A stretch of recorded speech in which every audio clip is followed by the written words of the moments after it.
Hello everyone and welcome to Mitesh Singh chemistry. So guys, आज हम अपना नया चैप्टर शुरू करने वाले विच इज़ बायोमोलिक्यूल्स। और क्योंकि इसमें अब सारी कहानी है तो we will directly see the NCERT. ठीक है, उससे हम ध्यान से पढ़ेंगे। जो चीज़ याद करने वाली होगी उसे हम याद करेंगे, जो चीज़ सिर्फ समझने पढ़ने के लिए होगी हम उसे समझेंगे और पढ़ेंगे। Right, so let's get started.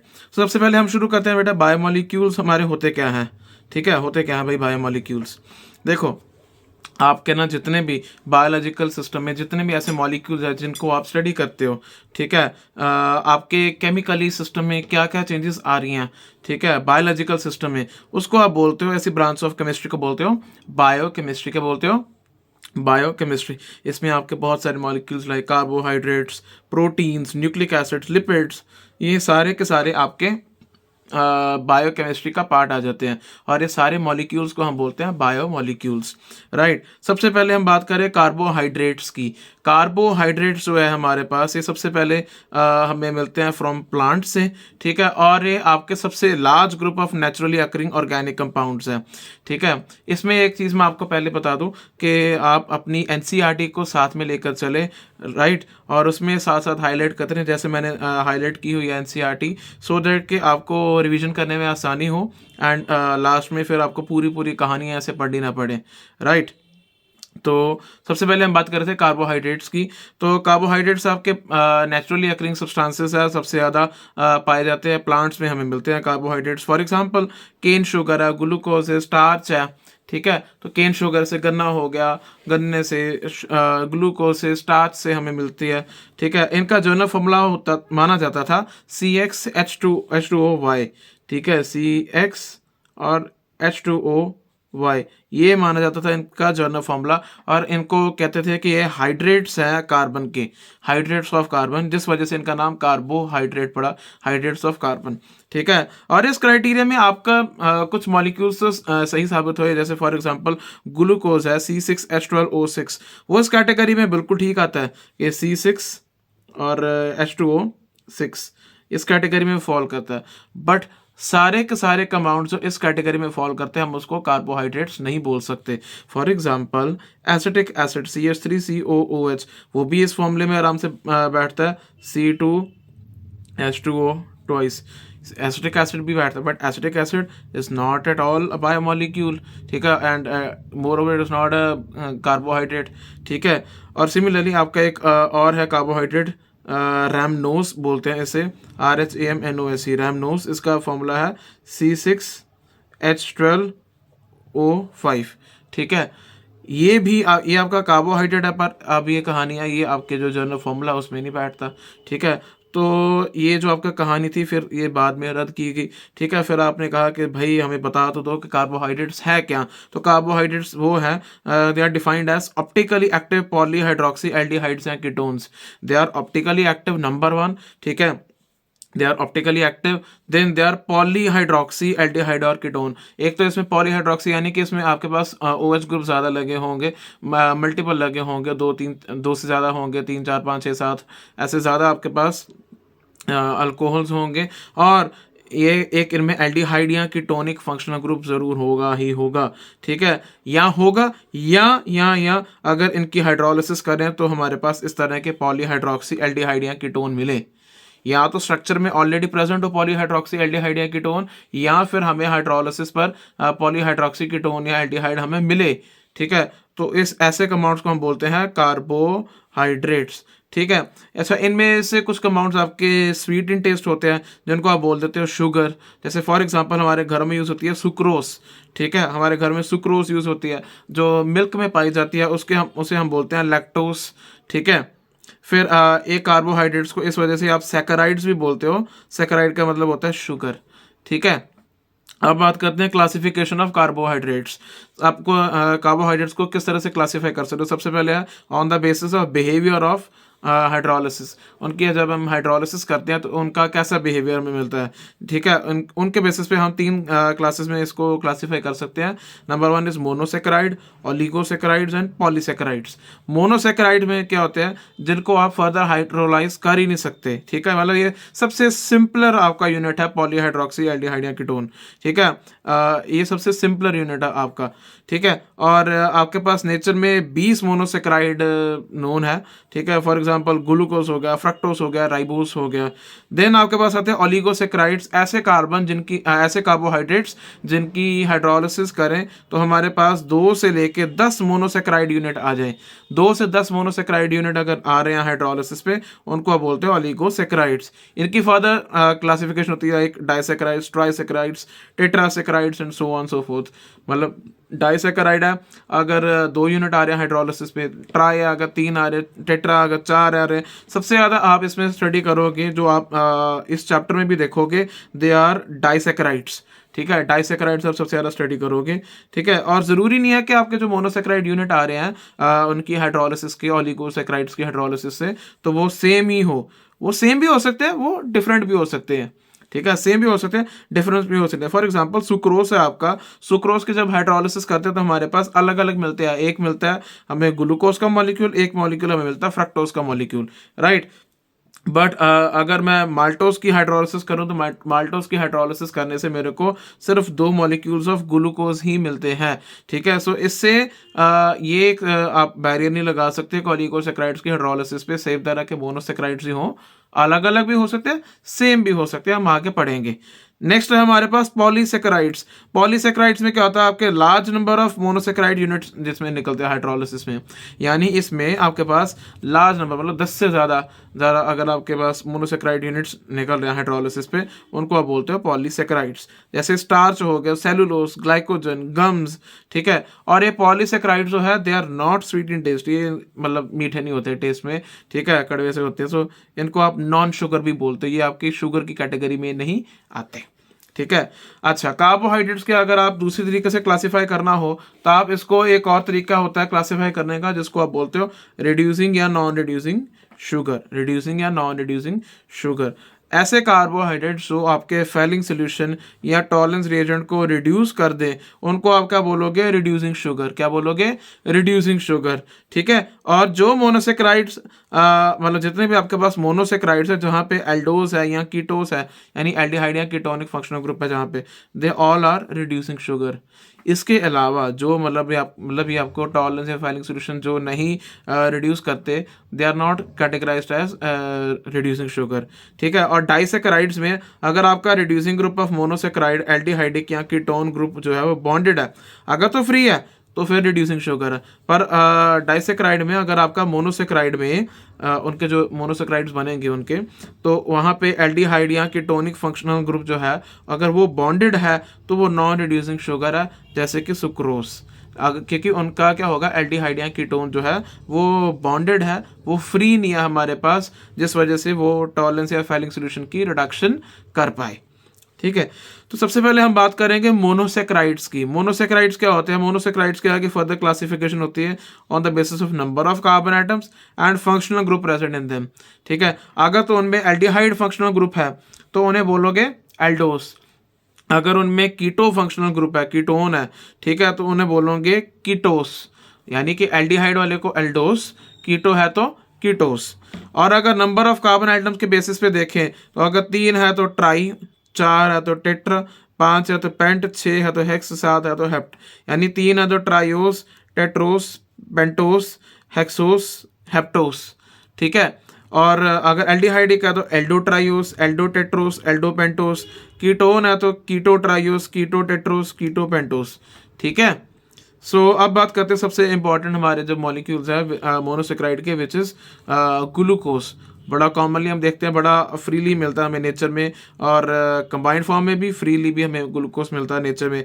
और ये आपके स्वीट फ्रूट्स एंड हनी में प्रेजेंट होता है, राइप ग्रेप्स में भी आपके पास ग्लूकोज होता है लार्ज अमाउंट में, ठीक है। इसकी अगर आपने प्रिपरेशन करनी है तो कैसे कर सकते हो? सबसे पहले सुक्रोज से, यानी कि गन्ने से, गन्ने की शुगर से, ठीक है। अगर आप सुक्रोज को, जो आपका वो गन्ने का रस है जो, उसको आप बॉयल करते जाओ विद डाइल्यूट HCl या सल्फ्यूरिक एसिड, कोई भी डाइल्यूट एसिड के साथ आप उसको बॉइलिंग करते जाओ इन अल्कोहलिक सोल्यूशन, ठीक है। तो आपके पास ग्लूकोज एंड फ्रक्टोज मिलेंगे इन इक्वल अमाउंट। जैसे ये रही आपके पास सुक्रोज, इसको आपने बॉयल किया in the presence of dilute acid in ethanolic, है ना, इन अल्कोहलिक सोल्यूशन, तो आपके पास बनेगी glucose and fructose equal amount में बनेगी। पर कमर्शियली जो मेथड आप यूज करते हैं दैट इज फ्रॉम स्टार्च, यानी कमर्शियली आपके पास क्या करते हैं, हाइड्रोलिसिस कराते हैं स्टार्च की by boiling it with dilute sulphuric acid at 393 kelvin under pressure. थोड़ा प्रेशर, यानी कि 2 से 3 एटमॉस्फेयर, नॉर्मल इज 1 atm, ज़्यादा प्रेशर यानी 2 से 3 एटमॉस्फेयर हमने प्रेशर दे दिया, उसकी आपने हाइड्रोलिसिस करा दिया आपने स्टार्च की। स्टार्च का फॉर्मूला क्या होता है भाई? C6H10O5N, ठीक है। यानी एन आपका है कितने नंबर ऑफ आप स्टार्च के यूनिट्स ले रहे हो, ठीक है। वो आपने स्टार्च या सेलुलोज की आपने हाइड्रोलिसिस कराई तो आपके पास क्या बनता है? एन। जितने नंबर ऑफ यूनिट्स लोगे उतने आपके पास ग्लूकोज के मॉलिक्यूल्स बनेंगे। So this is the commercial method for preparing glucose. Next हम बात करेंगे स्ट्रक्चर ऑफ ग्लूकोज की। भाई ग्लूकोज जो है ना वो अपना एल्डोहेक्सोस है, यानी उसमें क्या है, एक एल्डिहाइड प्रेजेंट है और एक उसका नाम होता है डेक्सट्रोज, यानी इसमें एक शुगर की फॉर्म है डेक्सट्रोज, ठीक है। सो ये डेक्सट्रोज शुगर से बना है। अच्छा, और ये आपका मोनोमर है many of the large carbohydrates, आपके जितने बड़े बड़े कार्बोहाइड्रेट्स हैं मोस्टली इन सब का मोनोमर ग्लूकोज भाई साहब भी होते हैं। जैसे स्टार्च हो गया, सेलुलोज हो गया, उन सभी का ये मोनोमर ग्लूकोज है, ठीक है। ये इसका स्ट्रक्चर इस तरह से कुछ होता है, ऊपर आपका एल्डिहाइड है, ऊपर आपका क्या है, एल्डिहाइड है ये, ठीक है। नीचे ये सारे के सारे आपके ये क्या है यूनिट्स, ये है आपके पॉलीहाइड्रोक्सी, यानी कि अल्कोहल के यूनिट्स। तो पॉलीहाइड्रोक्सी एल्डोज है आपकी ये ग्लूकोज, ठीक है। 6 कार्बन है इसमें, 1 2 और 4 कार्बन, 2 और 4 6 कार्बन है इसमें, ठीक है। इसका स्ट्रक्चर कैसे आया, इसकी भी बड़ी कहानी इंटरेस्टिंग है और ये क्यों पढ़नी चाहिए। देखो भाई, ऐसे तो नहीं आपसे पूछने लगे कि पूरी की पूरी कहानी बताओ कि ऐसे ऐसे ऐसे ऐसे ऐसे हुआ, नहीं। आपको रिएक्शंस आनी चाहिए, रिएक्शंस आनी चाहिए कि अगर इसके साथ रिएक्ट करा तो क्या बनेगा, इसके साथ रिएक्ट करा तो क्या बनेगा, बट आपको कहानी नहीं पूछने लगे कि पूरी स्टेप बाय स्टेप कहानी बताओ। तो रिएक्शंस याद रखो, ईजी है रिएक्शंस को, इतनी जितनी आपने पिछले 4 चैप्टर में पढ़ी है वैसे तरह की रिएक्शन नहीं है, ईजी है रिएक्शन, सिंपल कहानी है, ठीक है। तो मॉलिक्यूलर फॉर्मूला इसका मिला था C6H12O6। देखो ये उस जमाने की बातें हैं जब, अब तो हमारे पास बहुत सारे स्पेशलाइज्ड इंस्ट्रूमेंट्स हैं, उस टाइम पे इतने स्पेशलाइज्ड इंस्ट्रूमेंट्स नहीं हुआ करते थे। तो कैसे केमिस्ट ने और साइंटिस्ट ने आपके ये स्ट्रक्चर को डिटरमिन किया। देखो ये बड़ी इंटरेस्टिंग कहानी है, मतलब इंस्ट्रूमेंट्स के लैक में भी ऐसे कह लो कि स्टिल इतना अच्छे से उन्होंने स्ट्रक्चर ऐसे दिया, और जब आपने चेक भी किया यूजिंग मॉडर्न इंस्ट्रूमेंट्स तो आपने पाया कि नहीं जो था वो सही था। तो उनकी क्या इंटेलिजेंस थी। चलो अब आते हैं भाई, अगर आप इसकी प्रोलॉन्ग हीटिंग करो ना हाइड्रोजन आयोडाइड के साथ, ये आपका एन हेक्सेन बनाती है, और एन हेक्सेन यानी स्ट्रेट चेन हेक्सेन, यानी इसका मतलब कि आपके 6 के 6 कार्बन जो है वो आपके एक स्ट्रेट चेन में बंधे हुए हैं। इसका मतलब ये हुआ कि आपके 6 के 6 कार्बन जो वो स्ट्रेट चेन में है, ठीक है। नेक्स्ट है आपका ग्लूकोज की आपकी रिएक्शन कराओ अगर हाइड्रोक्सिल अमीन के साथ, तो आपके पास ऑक्साइम बनता है। ऑक्साइम में क्या होता है, ये आपकी जो लिंकेज है ना C⋅NOH, CHNOH, ये लिंकेज ये इस लिंकेज के कारण हम इसको बोलेंगे ऑक्साइम, ये ऑक्साइम लिंकेज होती है, ठीक है। और अगर इसको आप अमोनियम हाइड्रोक्साइड के साथ रिएक्ट कराओगे आपके पास बनती है ऑक्साइम। अगर आप हाइड्रोजन साइनाइड के साथ रिएक्शन करा रहे हो इसकी, तो आपके पास बनती है साइनोहाइड्रिन। ये आपके पास एक से साइनोहाइड्रिन, ये साइनाइड ग्रुप लगने की वजह से आप इसको बोलोगे आप साइनोहाइड्रिन, ठीक है। इससे पता क्या चला, इससे पता चला कि आपके पास क्या है यहाँ पे, इससे पता चला कि presence of carbonyl group in glucose, इससे हमें कार्बोनिल ग्रुप की प्रेजेंस का पता चला हमें, राइट। तो नेक्स्ट है हमारे पास ग्लूकोज के अगर हम ऑक्सीडेशन कराए यूजिंग ब्रोमीन वाटर, तो वो उसमें ऑक्सीडाइज हो जाएगा इनटू ग्लूकोनिक एसिड, इसको बोलते हैं ग्लूकोनिक एसिड, ऊपर अगर COOH लग जाए, ठीक है। तो इसका मतलब क्या हुआ कि ऊपर जो आपका कार्बोनिल ग्रुप है वो क्या है आपका एल्डिहाइड है, तभी उसकी ऑक्सीडेशन होगी माइल्ड ऑक्सीडाइजिंग एजेंट। अभी आपने पिछले चैप्टर में देखा था कि अगर माइल्ड ऑक्सीडाइजिंग एजेंट यूज़ करेंगे तो एल्डिहाइड की ऑक्सीडेशन हो जाएगी, बट कीटोन की नहीं होगी। तो उससे पता चला कि हमारे पास ऊपर एक एल्डिहाइड तो है। नेक्स्ट है, अगर आपने एसिटाइलेशन कराई भाई, अगर आपने कराई acetylation of glucose with acetic anhydride, this is your acetic anhydride CH3COO CH3, this is acetic anhydride. जब आपने एसिटिक एनहाइड्राइड से इसकी एसिटाइलेशन कराई तो आपके पास बना glucose penta acetate, this glucose penta acetate, ये आपके पास OCO CH3 ये 1 यूनिट, ये 4 यूनिट, 4 और 1 5 यूनिट आपके पास बने। इससे आपको पता चला कि भाई यहाँ पे 5 OH ग्रुप है, ये अल्कोहल फिनॉल में आपने अल्कोहल की रिएक्शन पढ़ी है, ठीक है। तो इसका मतलब है कि आपका, क्योंकि ये स्टेबल कंपाउंड है, अनस्टेबल कंपाउंड नहीं है, इसका मतलब कि आपके पांचों के पांचों OH ग्रुप जो है वो अलग अलग कार्बन आइटम के साथ है। अगर सेम के साथ होते तो कंपाउंड अनस्टेबल होना चाहिए था, पर कंपाउंड क्योंकि स्टेबल है तो इस वजह से आपके जो OH ग्रुप है वो अलग अलग कार्बन आइटम के साथ होने चाहिए, ठीक है। नेक्स्ट है, जब हम इसकी ऑक्सीडेशन कराए विद नाइट्रिक एसिड तो glucose as well as gluconic acid, अगर आप इसकी ऑक्सीडेशन कराओ यूजिंग नाइट्रिक एसिड तो चाहे आपका ग्लूकोज है चाहे आपका ग्लूकोनिक एसिड, वो आपको डाइकार्बोक्सिलिक एसिड देगा which is known as saccharic acid. ये आपके ऊपर भी COOH नीचे भी COOH, तो डाइकार्बोक्सिलिक एसिड अगर आपको मिल रहा है इसको बोलते हैं आप सैकरिक एसिड। इसका मतलब क्या है कि हमारे पास एक प्राइमरी अल्कोहलिक ग्रुप है ग्लूकोज में एंड प्राइमरी अल्कोहलिक ये वाला है, बाकी जितने भी है ये जितने अल्कोहल के हैं ये है आपके सेकेंडरी अल्कोहल, बट ये जो आपका अल्कोहल है this is your primary alcohol. क्यों? क्योंकि आप देख सकते हो यहाँ पे 2 हाइड्रोजन है, यहाँ पे 1 हाइड्रोजन है, ठीक है।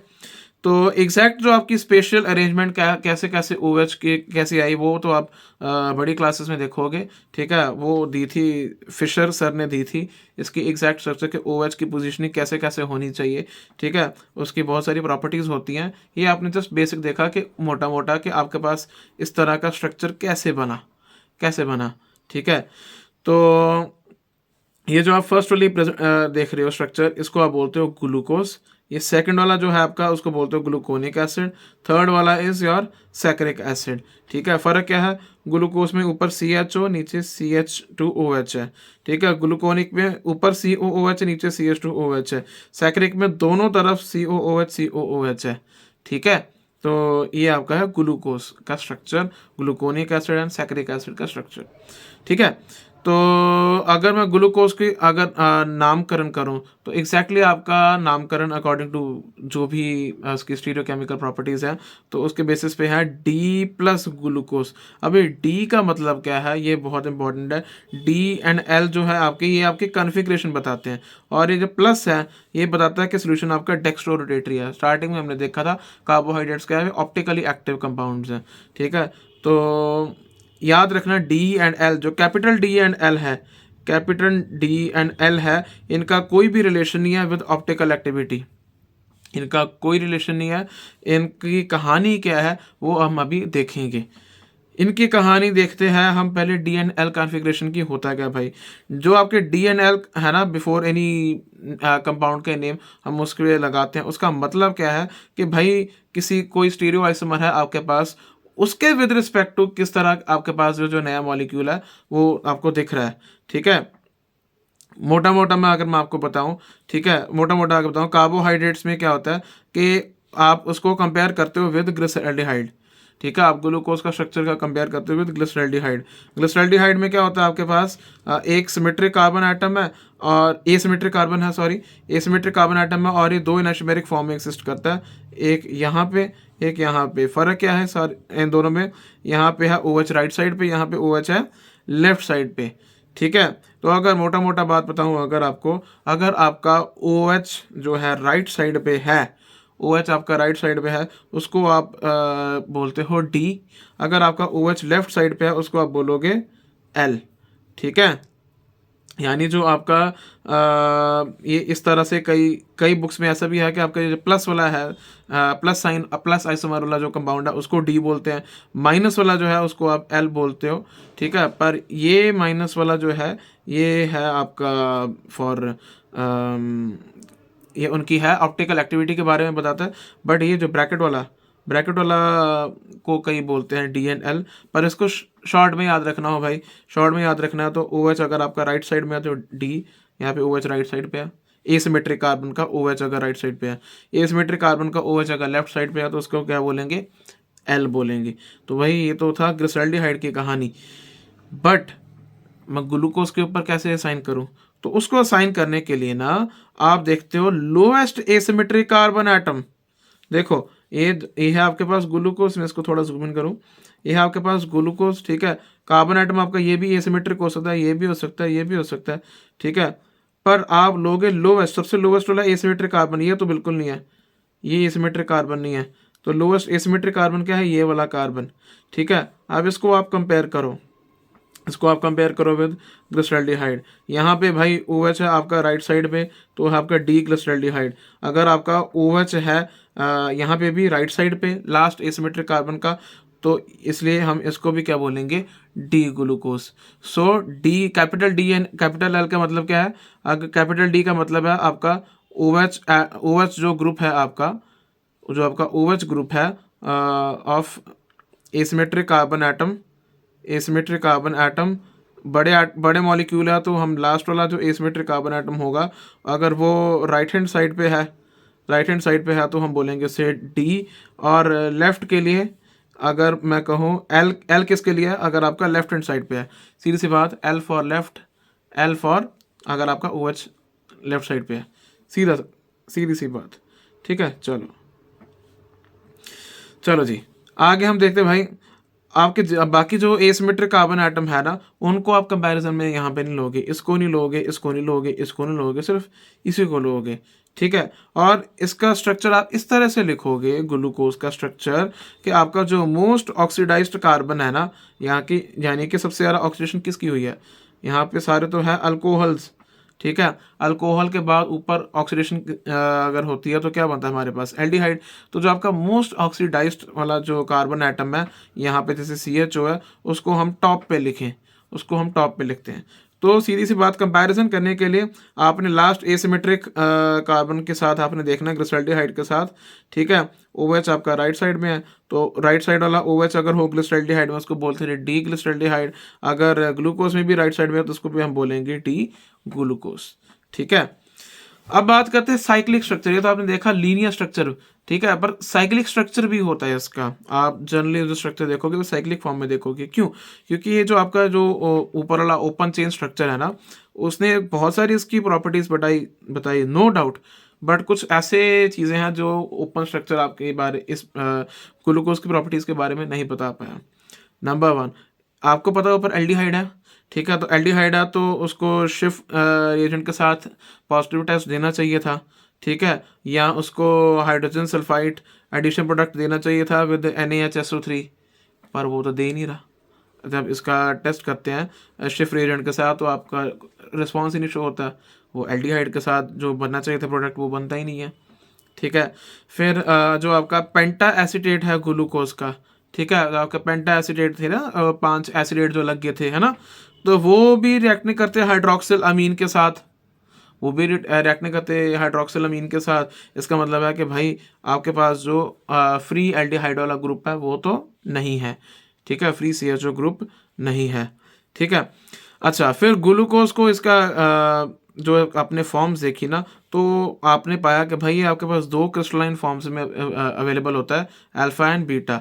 अल्फा फॉर्म जो है उसका मेल्टिंग पॉइंट है 419 केल्विन, वो आपको मिलती है जब आप कंसंट्रेटेड सोल्यूशन ऑफ ग्लूकोज की आप क्रिस्टलाइजेशन कराते हो एट 303 केल्विन।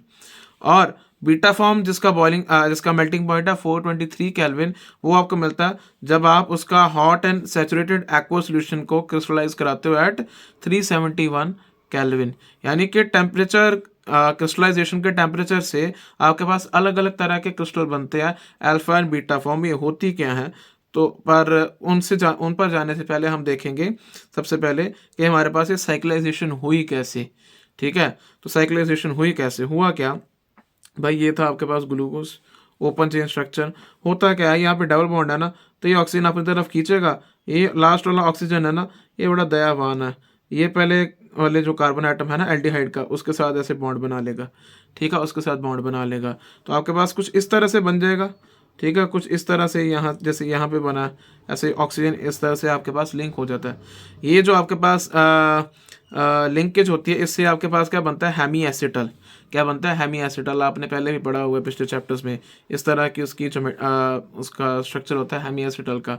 तो आपकी जो intramolecular with in the molecule आपकी ये जो हेमी एसिटल फॉर्मेशन हुई है ना, हेमी एसिटल फॉर्मेशन, एक OH दूसरा OR वाला ग्रुप जो आपका लगा हुआ है, ठीक है। तो ये आपका OR वाला ग्रुप हो गया, ये आपका OH ग्रुप हो गया। तो हेमी एसिटल फॉर्मेशन हो गया विद इन द मॉलिक्यूल, उस वजह से आपके पास क्या होती है, साइक्लाइजेशन होती है, ठीक है। तो होता क्या है, आप अल्फा एंड बीटा के बारे में अगर कहानी देख लें, ध्यान से देखो, पहला कार्बन आइटम को ही देखो, सिर्फ पहले पहले कार्बन आइटम को। अगर आपका OH है राइट साइड पे, उसको आप बोल रहे हो अल्फा, फर्स्ट कार्बन आइटम का।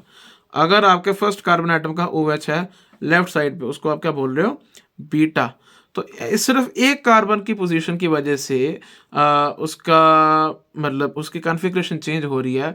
तो ऐसे कार्बन को हम बोलते हैं एनोमेरिक कार्बन। क्या बोलते हैं इसको, एनोमेरिक कार्बन, ठीक है। यानी कि आपका एल्डिहाइड कार्बन, या यहाँ पे एल्डिहाइड कार्बन बिफोर क्रिस्टलाइजेशन है, ठीक है। तो अल्फा फॉर्म क्या है भाई, अल्फा फॉर्म है आपकी जहाँ पे आपका OH on right side, beta है जहाँ पे आपका OH ऑन लेफ्ट साइड, ठीक है। और अल्फा बीटा फॉर्म को हम बोलेंगे एनोमर्स। क्या बोलेंगे इसको, एनोमर्स। पर साइक्लिक सिस्टम ना हम ऐसे नहीं दिखाते, हम ऐसे नहीं दिखाते, हम दिखाते हैं यूजिंग हैवर्थ स्ट्रक्चर। हैवर्थ स्ट्रक्चर क्या होता है कि आपने जो रिंग है ना आपकी, उसको आप एक फ्लैट पॉलीगन मानते हो। एक तरह से आपकी रिंग है ना, इसको आप ऐसे मान लेते हो फ्लैट पॉलीगन है, और ग्रुप्स है आपके ऊपर की तरफ या नीचे की तरफ, above and below the plane आप उसको मानते हो। एंड रिंग को आप एक तरह से फ्लैट सरफेस मान लेते हो, ठीक है। अगर जो आपके राइट हैंड साइड वाले ये वाले ग्रुप थे ना, जो जितने भी आपके राइट हैंड साइड वाले लगे हुए हैं, ठीक है, तो राइट हैंड साइड वाले ग्रुप को आप डाउनवर्ड शो करते हो, ठीक है। और जो आपके लेफ्ट हैंड साइड वाले ग्रुप है उसको आप अपवर्ड शो करते हो, ठीक है। अच्छा, अब इसको हम पायरानो स्ट्रक्चर क्यों बोलते हैं, क्योंकि इसकी जो शक्ल है वो पायरन से बड़ी मिलती है। पायरन इस तरह से मॉलिक्यूल होता है आपके पास, ठीक है, 5 कार्बन और 1 ऑक्सीजन से बना होता है। तो इसको इसकी तरफ मतलब इसकी तरह ये दिखता है, 6 मेंबर्ड रिंग है, ठीक है। तो इस वजह से इसको हम पायरानो स्ट्रक्चर भी बोल देते हैं, ठीक है। तो अब आपका अल्फा वाला क्या था, अल्फा में था आपका OH जो है फर्स्ट कार्बन का, वो राइट साइड पे है, यानी कि नीचे को आएगा। बीटा में क्या है, फर्स्ट कार्बन का एनोमेरिक कार्बन का OH आपका लेफ्ट साइड पे, यानी कि ऊपर की तरफ आएगा, ऊपर की तरफ आ गया, ठीक है। तो ये थी आपके पास ग्लूकोज की कहानी। नेक्स्ट है आपके पास फ्रक्टोज। फ्रक्टोज आपका इंपॉर्टेंट कीटो हेक्सोस है, यानी इसमें क्या होगा, फंक्शनल ग्रुप कीटोन होगा, ठीक है। ये भी आपके पास ग्लूकोज, मतलब जब ग्लूकोज के साथ बनता है, जब आपने देखा था ना सुक्रोज की, आप जब हाइड्रोलिसिस करा रहे हो तो एक मॉलिक्यूल ग्लूकोज बनता है, एक बनता है आपके पास फ्रक्टोज बनता है। ये भी आपके पास नेचुरल मोनोसेक्राइड है, और ये आपके पास फ्रूट्स में, हनी में, वेजिटेबल्स में ये पाया जाता है फ्रक्टोज। इसको आप फ्रूट शुगर भी बोलते हो, ठीक है। ये इस तरह से, एक तरह से आप इसको एज अ स्वीटनर भी यूज़ करते हो, ठीक है। फिर अगर मैं इसके स्ट्रक्चर की बात करूं, इसका भी सेम मॉलिक्यूलर फॉर्मूला है C6H12O6, ठीक है। पर इसका क्या है, अब इसमें फ़र्क क्या है, इसमें जो सेकंड कार्बन है ना, वहाँ पे आपके पास क्या है, कीटोन फंक्शनल ग्रुप है, ठीक है, वहाँ पे कीटोन है, ठीक है। 6 कार्बन है, सेम के सेम स्ट्रेट चेन में ही है जैसे ग्लूकोज में है, ठीक है। ये भी आपका D सीरीज में पाया जाता है, D सीरीज में ही मिलता है आपका, क्योंकि ये लास्ट वाला जो कार्बन है एसिमेट्रिक कार्बन, उसका जो OH है वो आपका राइट हैंड साइड में है। तो ये आपका फ्रक्टोज भी D की कैटेगरी में ही आता है। और ये आपका लीवो रोटेटरी है, ग्लूकोज में आप देखते हैं प्लस साइन आ रहा था, यानी कि डेक्स्ट्रो रोटेटरी था, ये आपका लीवो रोटेटरी है, ठीक है। तो इस वजह से इस पर माइनस साइन आ रहा है इस पर, ठीक है। और ये आपकी 2 साइक्लिक फॉर्म्स में एक्सिस्ट करता है, सेम जैसे वो कर रहा था पायरनोस वाली, है ना, पायरन के जैसे दिखता था। अब इसमें क्या है, क्योंकि अब एक कीटोन है ना, तो यहाँ पे क्या होता है, आपका वही जो आपका लास्ट वाला कार्बन था ना, उसके साथ जो ऑक्सीजन था, वो अब पहले वाले के साथ बजाय दूसरे वाले के साथ बना लेगा बॉन्ड। आपके पास ऐसे थे ना, ये C डबल बॉन्ड O, तो इस तरह से ये कुछ अपनी तरफ खींचेगा, ठीक है, और ऐसे करके कुछ स्ट्रक्चर बना लेगा इस कार्बन के ऊपर। और यहाँ पे भी आपके पास क्या लग जाएगा, OH लग जाएगा, क्या लग जाएगा, OH लग जाएगा, ठीक है। दोबारा से देख लो, ये कहानी कुछ इस तरह से होगी। यहाँ पे इसने ऑक्सीजन डबल बॉन्ड है, ये अपनी तरफ खींचेगा, जो लास्ट वाला आपका कार्बन है ना, उसका जो ऑक्सीजन है वो आपके उस कार्बन सेकंड कार्बन पे आएगा। उसकी वजह से आपके पास कितने मेंबर की रिंग बनेगी, 1 2 3 4 और 5 की। ठीक है, तो 5 मेंबर की आपके पास यहाँ पे रिंग बनती है। और क्योंकि इसकी भी स्ट्रक्चर आपको मतलब एक तरह से दिखती है कि 4 कार्बन और बीच में ऑक्सीजन, ये फ्यूरन के जैसे दिखता है। इसको हम फ्यूरन के साथ भी इसको हम बोलते हैं कि इसकी जो स्ट्रक्चर है it is similar to furan, तो इसको हम बोलते हैं फ्रक्टोफ्यूरनोस। क्या बोलेंगे इसको, जैसे ग्लूकोज को बोलते हैं ग्लूकोपायरनोस, यहाँ पे बोलेंगे फ्रक्टोफ्यूरनोस। ठीक है, अल्फा में क्या होगा भाई, अल्फा में क्या होगा, वही सेम कहानी, जिस जिस कार्बन के साथ लगा एनोमेरिक कार्बन। ठीक है, एनोमेरिक कार्बन का अगर OH राइट साइड पे है तो अल्फा, अगर लेफ्ट पे है तो बीटा। अगर इसके हम हैवोथ स्ट्रक्चर बनाएंगे तो सेम कहानी, राइट साइड वाला नीचे की तरफ, लेफ्ट साइड वाला ऊपर की तरफ। ठीक है, बस इस सिंपल सी कहानी है और कुछ भी नहीं करना आपने। बस इस रिंग को आपने अब कार्बन नहीं शो करने बीच वाले, और इसको ऐसे 5 मेंबर की रिंग में बना दो। जो राइट वाले हैं उसको डाउन, जो लेफ्ट वाले हैं उसको अप साइड शो कर दो। सिंपल कहानी है। ठीक है, नेक्स्ट आपके पास आते हैं डाइसेक्राइड्स। डाइसेक्राइड्स में क्या होता है कि डाइसेक्राइड्स में आपके पास 2 मॉलिक्यूल निकलते हैं हाइड्रोलिसिस पे, सेम भी हो सकते हैं मोनोसेक्राइड और डिफरेंट मोनोसेक्राइड भी हो सकते हैं। ठीक है, और ये मोनोसेक्राइड आपके है ना, जब इनको ज्वाइन करते हैं तो हम एक ऑक्साइड लिंकेज के थ्रू इसको ज्वाइन करते हैं। ठीक है, और इसमें वाटर मॉलिक्यूल का लॉस होता है। ऐसी लिंकेज को हम बोलते हैं ग्लाइकोसिडिक लिंकेज। अगर इस तरह की लिंकेज जहाँ पे 2 monosaccharide unit through oxygen atom bind हो with the loss of water molecule, उसको हम बोलते हैं ग्लाइकोसिडिक लिंकेज। ठीक है, ग्लाइकोसिडिक लिंकेज। सबसे पहले है हमारे पास सुक्रोज। सुक्रोज में सबसे आम है हमारी चीनी, आम चीनी, दैट इज सुक्रोज। ठीक है, आपको पता है सुक्रोज की हाइड्रोलिसिस करोगे तो आपके पास ग्लूकोज एंड फ्रक्टोज मिलती है, D+ glucose and D- fructose. ठीक है, इनको आप ज्वाइन कैसे करोगे, अब इसको ध्यान से देखो। ये स्ट्रक्चर ना मैंने सीधा बता दिया, मैंने इसको इसलिए थोड़ा खोल के लिखा। आप देखो, ये रही आपके पास अल्फा D ग्लूकोज, ये रही आपके पास बीटा D फ्रक्टोज। ठीक है, आपने कुछ नहीं करना, ये रहे आपके OH वाले जो है ना दोनों। ठीक है, तो ये एक हाइड्रोजन उठा लो, एक OH उठा लो, -H2O कर दो, और दोनों को ऐसे बीच में ऑक्सीजन के साथ ये दोनों कार्बन को जोड़ दो। इस तरह की लिंकेज को हम क्या बोलेंगे, ग्लाइकोसिडिक लिंकेज। अब देखो ध्यान से हुआ क्या, क्योंकि यहाँ पे आपके पास इस तरह से बन रही है ना ग्लाइकोसिडिक लिंकेज। अगर मैं ये आपकी जो है फ्रक्टोस है, अगर मैं इसको थोड़ा फ्लिप करूँ, है ना, क्योंकि अगर मैंने ये फ्रक्टोस को मैं अगर ऊपर लेके आऊँ साथ में, तो मेरे को इसको ऐसे फ्लिप करना होगा। ठीक है, ऊपर लेके आने के लिए, तो आपके पास क्या बनेगा, देखो ध्यान से, अब ध्यान से, तो आपके पास बनेगा क्या, ये देखो, ये रही आपकी ग्लाइकोसिडिक लिंकेज। ठीक है, अब आपने क्योंकि मॉलिक्यूल फ्लिप कर दिया ना, आप ऊपर गया तो मॉलिक्यूल फ्लिप हो जाएगा, ऐसे नीचे है इसको ऊपर लेके आओगे तो ऐसे ऐसे फ्लिप कर जाएगा मॉलिक्यूल। तो बस ये इसको देख के घबराना नहीं है कि सर बीटा D फ्रक्टोज की तो स्ट्रक्चर हमने कुछ और याद की थी और यहाँ पे तो कुछ और है। इसको फ्लिप किया है। आप चाहो तो आप ये वाली लिख सकते हो स्ट्रक्चर अगर आपको याद रहती है, नहीं तो आप ऐसे भी ग्लाइकोसिडिक लिंकेज अगर शो कर दोगे सुक्रोज में तो कोई नंबर नहीं काटेगा आपके, क्योंकि बात वही है, कहानी वही है। ठीक है, कहानी वही है। तो आप जिस भी तरीके से चाहे, जिस मेथड से चाहे आप इसको शो कर सकते हैं। ठीक है, नेक्स्ट आपका भाई देखो, सुक्रोज की हम बात कर रहे थे, तो सुक्रोज आपकी है जो डेक्स्ट्रोरोटेटरी है। ठीक है, सुक्रोज आपकी डेक्स्ट्रोरोटेटरी होती है, बट जब हम उसकी हाइड्रोलिसिस करा देना तो हमारे पास बनती है glucose and fructose. Glucose is dextro, fructose is levorotatory. ठीक है, बट होता क्या है, लीवो रोटेशन जो है ना फ्रक्टोज की वो ज़्यादा है, -92.4 डिग्री। ठीक है, मतलब ये माइनस प्लस का मतलब ये नहीं कि मतलब कि पॉजिटिव नेगेटिव, ये है आपकी जस्ट एक साइन है। पॉजिटिव इज अगर आपका जा रहा है राइट साइड में, नेगेटिव इज अगर आपका लेफ्ट साइड में जा रहा है। ठीक है, तो 92.4 डिग्री है आपकी लीवो रोटेशन, और डेक्स्ट्रो रोटेशन है आपकी 52.5%, 52.5 डिग्री। तो नेट आपकी क्या होगी, नेट आपके पास लीवो रोटेशन बचेगी। ठीक है, तो मिक्सचर आपका जो बनेगा इसका ग्लूकोज एंड फ्रक्टोज का हाइड्रोलिसिस मिक्सचर जो बनेगा, that mixture will be laevorotatory. Right, तो अगर इस तरह की आपके पास कंडीशन हो कि आपके पास हाइड्रोलिसिस की सुक्रोज से आपने देखा ना आपके साइन चेंज आ गया। ठीक है। डेक्स्ट्रो से लीवो रोटेटरी बन गई, आपकी शुगर जो एक तरह से इन्वर्ट होगी, है ना, डेक्स्ट्रो से लीवो बन गई। तो इस तरह के शुगर को हम बोलेंगे इन्वर्ट शुगर। क्या बोलेंगे? Invert sugar. ठीक है। नेक्स्ट है हमारे पास माल्टोस। माल्टोस भी एक तरह से हमारे पास एक डाइसेक्राइड है, इसमें 2 अल्फा डी यूनिट्स से बनता है ये। ठीक है। ऐसे सुक्रोज बना था ना, एक alpha D glucose and alpha D fructose, आपके पास ये माल्टोस है, ये दोनों अल्फा डी ग्लूकोज यूनिट्स के साथ मिलकर बन रहा है ऐसे। ठीक है। बस कुछ नहीं करनी, ग्लाइकोसिडिक लिंकेज भी कुछ नहीं करना, ये पानी निकाल दो और ये ऑक्सीजन के साथ ये कार्बन को जोड़ दो, ये बन गया आपके पास ग्लाइकोसिडिक लिंकेज। ठीक है जी। नेक्स्ट है आपके पास, इसमें कुछ खास इतनी कहानी नहीं है। हाँ, एक चीज़ और है, सुक्रोज में आप देख सकते हो आपके पास फ्री एल्डिहाइड या कीटोन नहीं है। सुक्रोज में आपके पास ग्लाइकोसिडिक बॉन्ड जो बन रहा है, ठीक है, उसमें आपके पास ये एल्डिहाइड या फ्री कीटोन नहीं है, उस वजह से सुक्रोज आपकी नॉन रिड्यूसिंग शुगर है।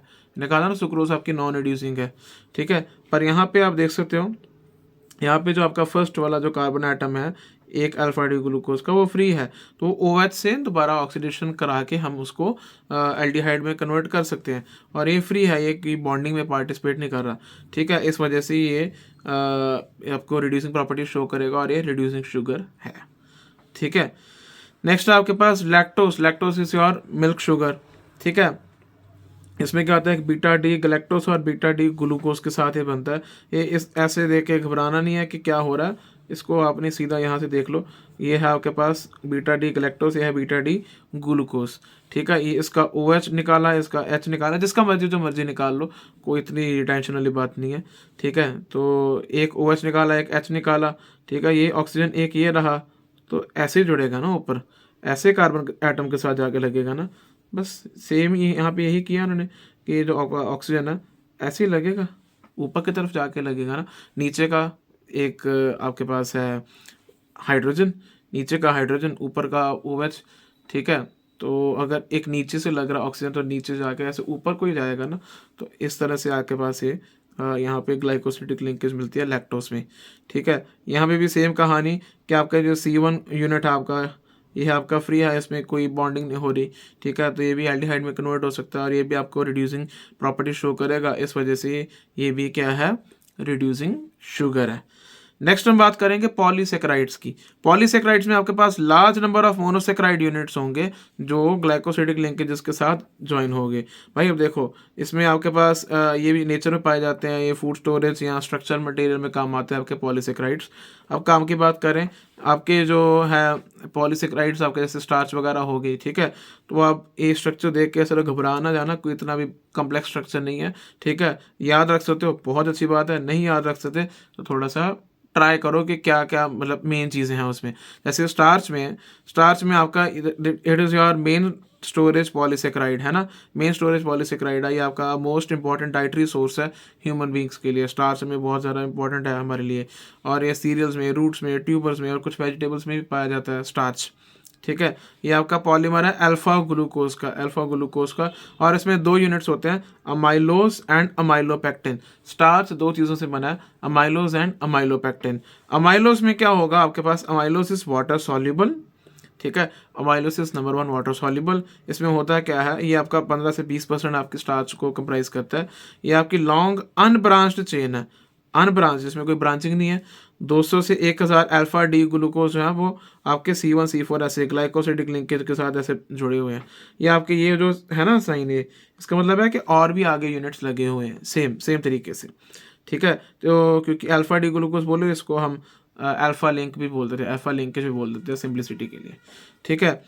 अमाइलोपेक्टिन क्या है भाई, अमाइलोपेक्टिन तो एक तो इनसॉल्युबल है पानी में, ठीक है, दूसरा उसमें 80 वो आपका 80 to 85% स्टार्च को कंप्राइज करती है अमाइलोपेक्टिन, और यह है आपकी branched chain polymer of alpha D glucose. ये इसमें ब्रांचिंग होती है बहुत ज़्यादा।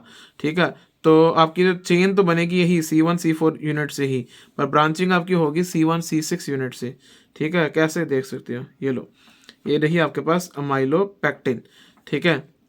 C1 C4 से तो आपकी चेन बन रही है, पर ये C1 और ये C6 इसके साथ आपकी क्या हो रही है, ब्रांचिंग हो रही है, होगी ग्लाइकोसिडिक बॉन्ड से ही, बट इसमें ब्रांचिंग होगी C6 से, और चेन बनेगी C1 C4 यूनिट से। ठीक है। चलो तो नेक्स्ट हम करते हैं अमाइलोपेक्टिन भी हो गया भाई। नेक्स्ट हम करते हैं सेलुलोस। सेलुलोस आपको पता है प्लांट से पाया जाता है, बड़ा ज़्यादा मोस्ट अबंडेंट ऑर्गेनिक सब्सटेंस है प्लांट किंगडम में सेलुलोस। ये आपका सेल वॉल का इंपॉर्टेंट कंपोनेंट है और ये आपका स्ट्रेट चेन पॉलीसेकेराइड है आपका सेलुलोस। ये बना किससे है? सिर्फ बीटा डी ग्लूकोज। ये स्ट्रेट चेन है, सीधी सीधी चेन है, ठीक है। ये बीटा डी ग्लूकोज से बना, ये भी C1C4 लिंकेज हो रही है, ठीक है। ये आपकी 1, ये आपकी 4, C1C4 लिंकेज के साथ आपका बना है। अब क्योंकि ये बीटा डी ग्लूकोज से बना तो इस लिंकेज को हम एक तरह से बीटा लिंक भी बोल देंगे। बीटा लिंक, वो अल्फा से बना था तो उसको अल्फा लिंकेज, ये बीटा वालों से बना बीटा डी ग्लूकोज, तो ये बीटा लिंक से इसको हम बोल देंगे, ठीक है। तो यहाँ पे भी C1C4 यूनिट्स के साथ स्ट्रेट चेन बाइंडिंग हुई है, इसमें कोई ब्रांचिंग नहीं हुई। नेक्स्ट आपके पास ग्लाइकोजन। ग्लाइकोजन आपकी एनिमल बॉडी में स्टोर होता है, ठीक है। जो आपके कार्बोहाइड्रेट्स है ना, वो in the form of glycogen आपकी एनिमल बॉडी में स्टोर होते हैं। इसको आप एनिमल स्टार्च भी बोलते हो। ये एनिमल स्टार्च भी होती है ग्लाइकोजन, और इसका स्ट्रक्चर जो है सिमिलर है टू अमाइलोपेक्टिन। इनफैक्ट ये ज़्यादा ब्रांच्ड है। अमाइलोपेक्टिन यहाँ पे तो थोड़ी थोड़ी ब्रांचिंग आपको दिखाई है ना, बट जो आपका ग्लाइकोजन है इसमें तो ब्रांचिंग बहुत ज़्यादा होती है, इस वजह से इसका स्ट्रक्चर नहीं है। ये आप थोड़ी सी खुशी मना सकते हो इसमें, ठीक है। और इसका जो स्ट्रक्चर है अमाइलोपेक्टिन की तरह है, हाईली ब्रांच है।